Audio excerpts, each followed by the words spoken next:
ضحكوا علينا والله يا ابوي، وقال علينا كتير مواويل، ولا كانوا يعرفوا ان احنا ولاد الاصول. اصل الصعايدة هي اصل الافعال مش الاجوال يا بتوع المواويل. اصل الصعايدة دول افعال مش اجوال والله يا ابوي. انا بنت سعودية وافهم كتير في العالمية، قالوا عنا موجود ياما ونكت ياما، اما في الحج وفي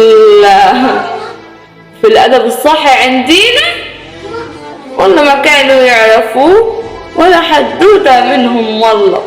والله يا ابوي طلعوا دماغهم تعبان. انا اصلي اصيل، عن بنت السعودية جاية تحكي حدوتة بسيطة عن اهل العزة والكرامة، عن اهل الصعيد، اهل الحياة والنجاة والمساعدة.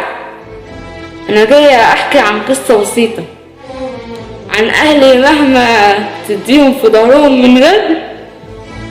اهل الصعيد هم اهل الكرامة، فبلاش يعني ندخل في دوام بين اهل بدون ذكر اسماء، وبين اهل مهما الطعنة تيجي من القريب هتفضل المساعدة فيهم، ولا هيردوا الغدر ولا هيجوا عليهم في يوم من الأيام.